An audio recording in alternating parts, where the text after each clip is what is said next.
कपड़े धोने वाली बहू। शादी के पहले से ही विभा को कपड़े धोने का बड़ा शौक था। कभी नल के नीचे तो कभी तालाब के पास। अरे मेरी नीली वाली लुंगी नहीं दिख रही है। विभा की अम्मा, कहाँ रखी है लुंगी? अरे वो तो विभा ने परसों ही धोकर रखी थी आपकी अलमारी में, देखो वहीं होगी। वो ना मैंने आज धो दी, मुझे लगा कि गंदी हो गई होगी। अरे कैसे गंदी हो गई थी? उसे तो मैंने पहना भी नहीं। हे भगवान, इस लड़की के कपड़े धोने की आदत से परेशान हो गया हूँ मैं। जितना तो घर में राशन नहीं आता, उससे कहीं ज्यादा डिटर्जेंट पाउडर का खर्चा है। इसकी शादी करवा दो, शादी जाए अपने घर में ही करे काम, फिर चाहे घर के कपड़े धोने हो या पूरे गांव के। हाँ ठीक बोल रही हो, देखता हूँ मैं कोई लड़का। वो दिन भी आ जाता है जब विभा को देखने लड़के वाले आ जाते हैं। लड़की मुझे अच्छी लगी। होने वाली सास कहती है, बेटी अगर कुछ पूछना है तो पूछ लो। वैसे तो हमारी लड़की बहुत ही शर्मिली है, जो बोल दो वो मान लेती है, इसे क्या पूछना होगा। अरे कैसी बात कर रही हो माँ, मुझे इन लोगों के घर रहना है, सवाल तो कई है। हाँ हाँ बेटा, पूछ लो ना, क्या पूछना है। आप लोगों के घर कपड़े कौन धोता है? सास का मुंह बन जाता है।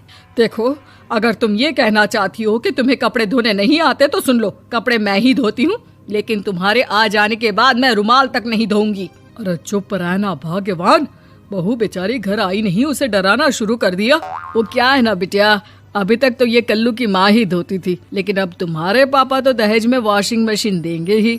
तभी विभा की माँ बोल पड़ती है, सवाल भी पूछा तो क्या। वैसे भाई साहब, मशीन की तो फिर भी कपड़े धोने की कैपेसिटी होती है, मतलब जो बिटिया दे रहे हैं ना विभा, इसे कपड़े धोने का बहुत शौक है। ये आप लोगों के क्या, आस पड़ोस गांव मोहल्ले सबके कपड़े धो दे और उफ तक ना करे। बाहर देखा नहीं आपने कितने कपड़े सूख रहे हैं, सब हमारी बिटिया ने ही तो धोए हैं। बस भी करो ना माँ, शर्म आ रही इतनी तारीफ सुनकर। और तो और एक दाग निकाल कर दिखाओ तो मान जाओ। हाँ अच्छा, माफ करना बेटा, मैंने गलत समझा। हमें तो रिश्ता बहुत पसंद है। और ऐसे जुड़ जाता है रिश्ता कपड़े धोने का शौक रखने वाली विभा का। उसकी शादी हो जाती है कोयला फैक्ट्री में काम करने वाले कल्लू के साथ। शादी के बाद अचानक विभा चिल्लाती हुई सास के पास आती है। सासू माँ, अरे सासू माँ कहाँ है आप? ये तो धोखा है, धोखा दिया आप लोगों ने मुझे।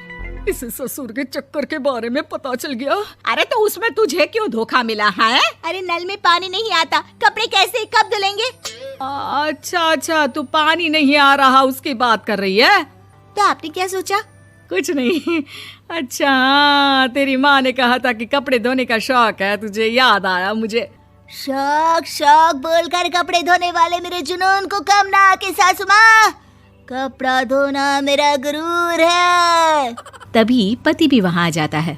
अभी मैंने इसे सनी देओल की फिल्म दिखाई है, उसी के डायलॉग मार रही है माँ। अच्छा सुन, साफ बता रही हूँ, पानी सुबह 4 से 6 और शाम को 10 से 12 आता है, समझी? विभा टाइमिंग सुनकर हैरान हो जाती है। ये क्या भूतों का मोहल्ला है? सुबह 4 बजे उठकर कौन कपड़े धोता है? 4 बजे टंकी में पानी जाता है, फिर सारा दिन धोना ना, किसने मना किया? अरे कैसी बात कर रही हैं? 200 लीटर की टंकी में कितने कपड़े धो लूंगी मैं, सुबह ही उठ जाऊंगी मैं। अब क्या था, विभा सुबह 4 से लेकर रात के 12 बजे तक कपड़े ही धोती रहती। एक रोज सास पड़ोस से निकलकर कहीं जा रही होती है कि साथ वाली कहती है, हाँ कल्लू की माँ, जरा ये बताओ कि 2 साड़ी है, 2 ब्लाउज और एक पेटीकोट और एक नाड़े वाला लंबा कच्छा। हाँ तो? अरे तो क्या, कितना लोगी धुलाई ये बताओ। धोबन दिख रहे हैं हम क्या? हमारे पति सरकारी नौकरी से अभी रिटायर हुए हैं और बेटा सुपरवाइजर है कोयला फैक्ट्री में। धोबन समझ रखा है हमें। हाय रे कल्लू की अम्मा, माफ कर दो, वो तो मोहल्ले में यही सब बता रहे थे कि तुमने बहू को कपड़ा धुलवाने के काम में लगा दिया है। सास को पड़ोसन की बात सुनकर गुस्सा आ जाता है। वो घर पहुंचती है जहां घर के बाहर ही इतने सारे कपड़े सूख रहे होते हैं जितने कि किसी धोबन के घर पर। अरे ओ कल्लू की दुल्हन, बाहर निकल। माँ जी यहीं आ जाओ, बाथरूम में चादर धो रहे हैं हम। अरे अभी हम धोते हैं, तुमको बाहर निकलो। ये आस पड़ोस वाले बोल रहे हैं कि हम बहू से कपड़े धुलवा कर उसे कपड़ा धोने वाली बना दिए हैं। अरे छोड़ो ना माँ जी, किन लोगों की बातों में आती हो? आस पास के लोगों का तो काम ही होता है कि वो किसी तरह सास बहू को लड़ा दे। बहू सारे घर के कपड़े धोती है, ये क्या कम है? बोलिए। सास को भी लग जाता है कि वो बहू का ये सनकीपन नहीं छुड़वा सकती, इससे अच्छा है कि खुद ही चुप हो जाए। एक रोज सास और बहू मंदिर जाते हैं, जहाँ सास की साड़ी वहाँ खड़ी भीख मांगने वाली से मिलती है। माँ जी क्या बात है, आपकी साड़ी उस भिखारन से कितनी मिल रही है ना? हाँ हाँ देखो तो, दोनों की साड़ी मिल रही है। क्या बात है कल्लू की अम्मा, तुम खुद को तो अफसर की बीवी बताती हो और ऐसी सिंपल सी प्लेन साड़ी पहनकर घूमती हो। सिंपल और प्लेन नहीं है ये साड़ी। तो क्या सोने के धागे से फूल बने हैं? कुछ भी सासू माँ, कुछ भी। हाँ बने थे इस साड़ी में सोने के धागे से फूल। मेरे पति लेकर आए थे मद्रास से स्पेशली मेरे लिए 10,000 की। ताहे भाई साहब इस भिखारन के लिए भी सेम टू सेम साड़ी लेकर आए होंगे 10,000 की। सास उस वक्त तो कुछ नहीं कहती, लेकिन बहू के साथ घर आती है और अलमारी से एल्बम निकाल कर लाती है। ये साड़ी देख रही है, ये वही साड़ी है जिसे मैंने अभी पहना था। इस साड़ी में ये जो चमकदार फूल दिख रहे हैं ना, ये सोने के धागों से काढ़े गए हैं। लेकिन तू लोकल वॉशिंग मशीन ब्रश से घिस घिस कर सारे फूलों को निकाल कर साड़ी प्लेन कर दी।